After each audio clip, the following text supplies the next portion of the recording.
Dalam Kompas Petang hari ini saudara terkait pemeriksaan Ketua KPK Firly Bahuri oleh polisi soal kasus dugaan pemerasan yang dilakukan oleh pimpinan KPK pada mantan-mentan Syahrul Yassin Limpo.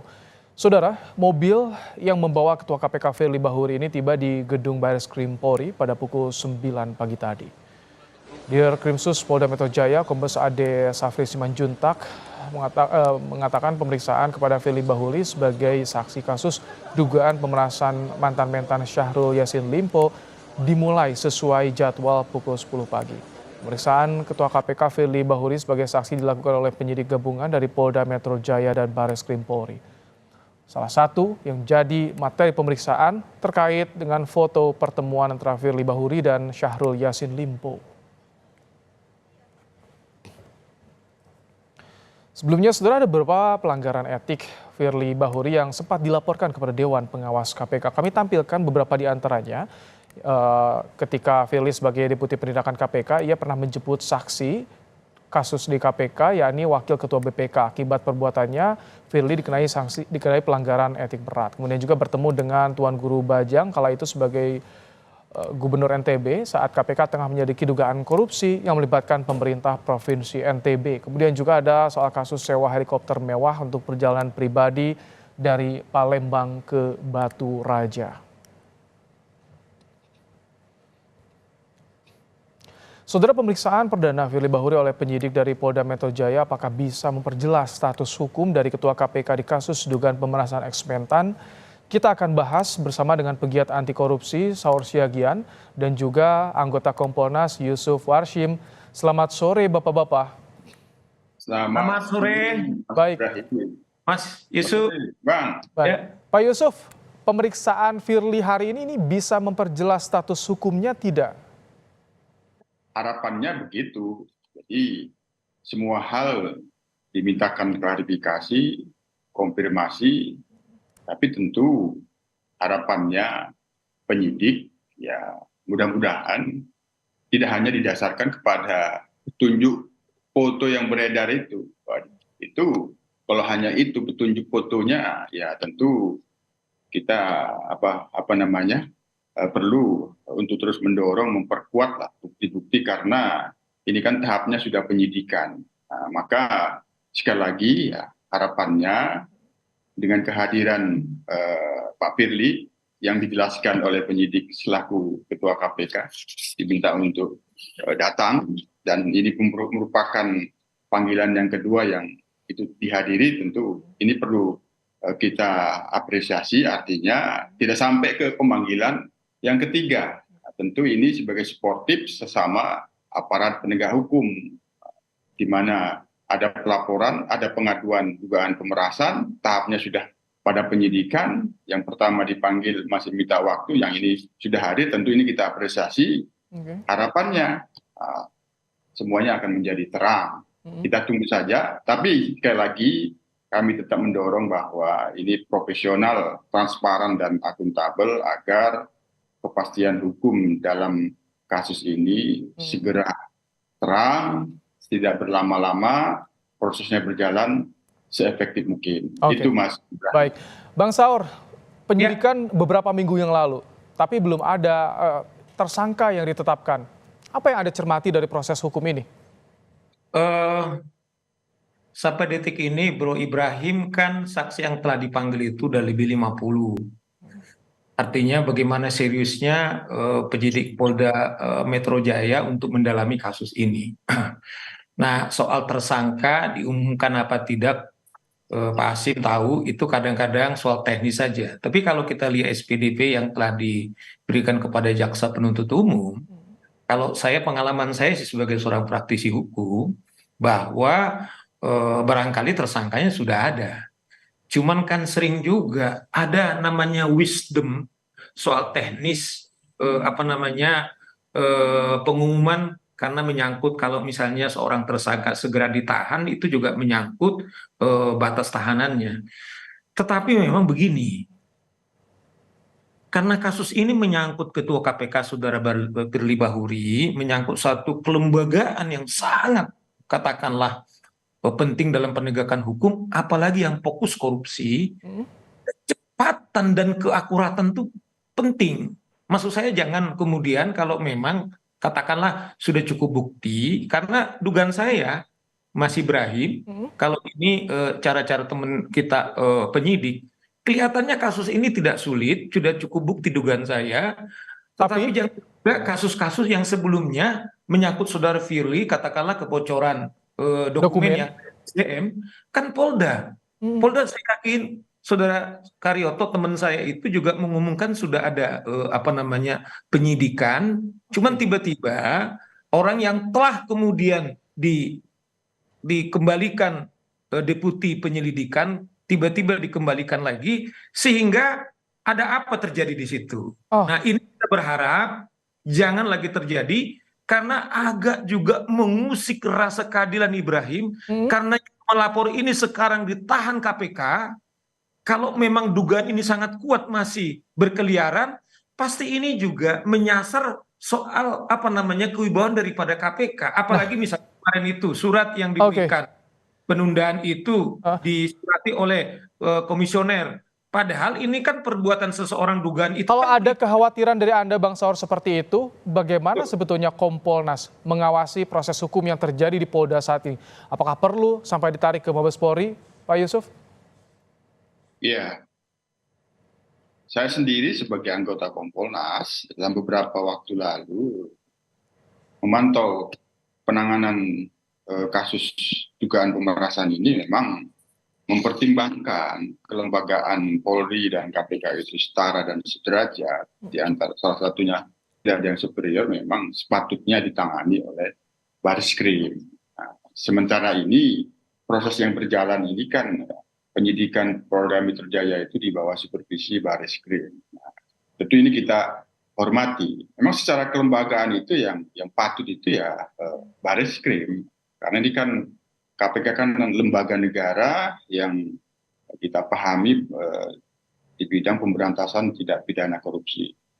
Terkait dengan kasus-kasus sebelumnya, Kompolnas sendiri sampai sejauh ini terus memantau, kami terus berkoordinasi. Kalau memang itu bisa diselaraskan dengan penanganan yang pada saat ini, tentu itu bisa dilakukan. Tapi kan pelaporannya kan berbeda.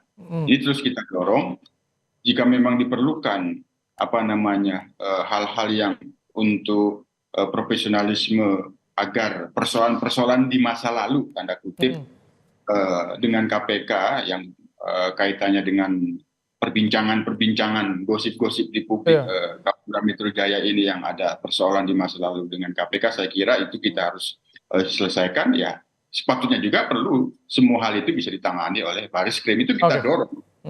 Namun sekali lagi kami tetap menghormati penyidikan ini. Hanya yang paling penting profesionalisme penyidik yang harus kita dorong sehingga tidak terkesan berlama-lama. Oke, Bang Saur, apakah perlu didorong ke Baris-Krim? Satu hal juga pernyataan, jangan juga saya dianggap sebagai gosip-gosip saudara sahabatku Hashim. Yang mengatakan sudah masuk ke penyidikan itu saudara Karyoto Kapolda Metro. Saya pikir kita tidak boleh menuduh saudara Karyoto soal SDM itu dia seorang gosip-gosip.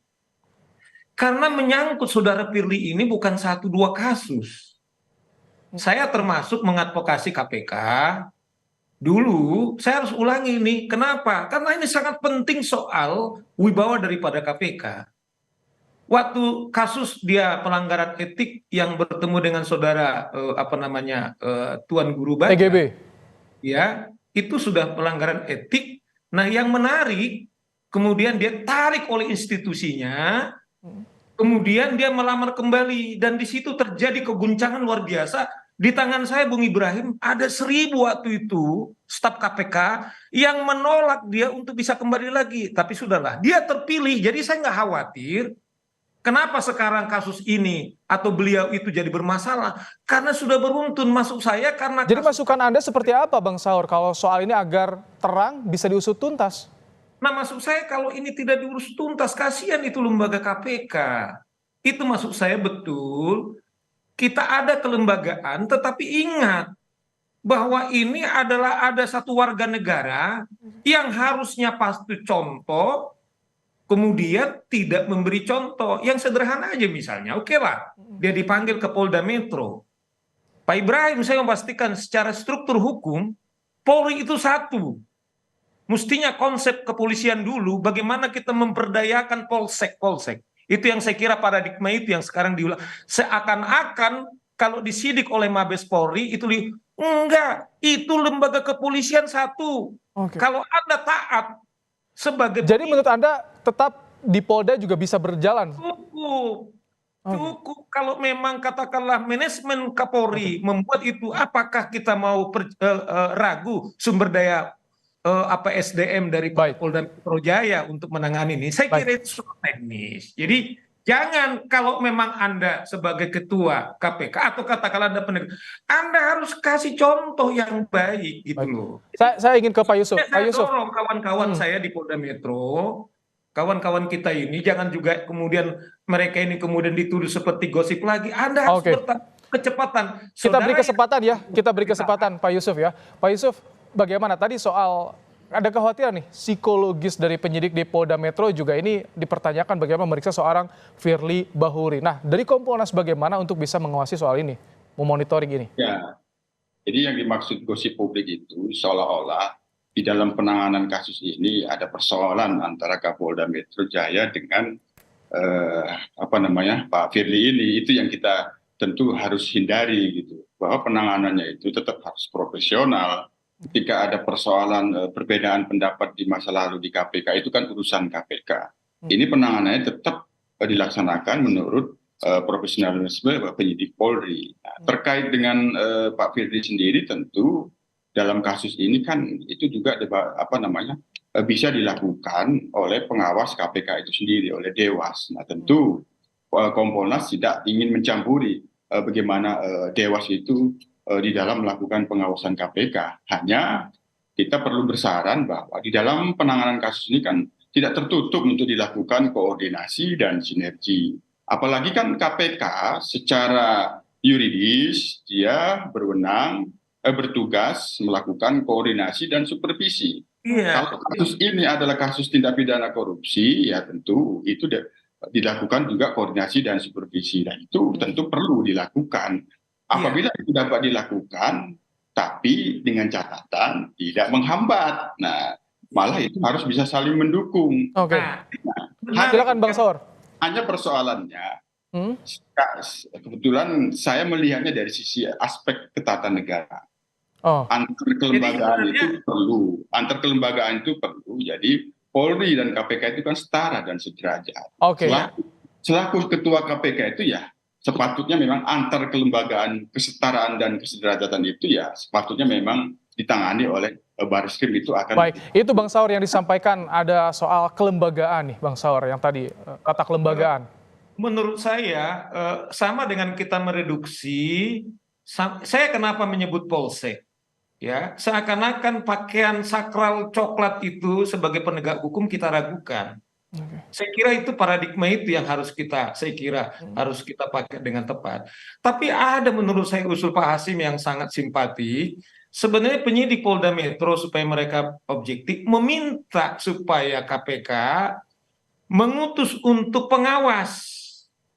Tetapi yang saya tahu sampai detik ini mereka tidak penuhi surat daripada penyidik Polda Metro untuk mengawasi sebagai perintah undang-undang. Suratnya sudah dikirim ya oleh Dirkrimsus kepada Dewas juga. Yang kita sesalkan adalah komisioner malah kemudian bersurat, kemudian meminta untuk penundaan, seakan-akan menarik ini kepada kelembagaan. Ini menurut kita yang berbahaya. Oleh karena itu, biar dapur daripada kepolisian kemudian kita beri penghormatan, dan terbukti hari ini ketika saudara Firly Bahuri untuk diperiksa katakanlah tempat dia di Mabes Polri mesti nggak ada permasalahan. Tetapi kalau kita pertanyakan substansi, katakanlah ada cacat prosedur, ada cacat hukum, saya kira ada instrumen, tetapi publik kan melihat di mana peristiwa-peristiwa dalam kepemimpinan saudara Firly Bahuri ini kan terjadi keguncangan, saya katakan keguncangan. Ini matter of leadership, dan pastikan Pak Ibrahim ini adalah suatu lembaga. Kami tangkap Bang Saur poin yang Anda sampaikan.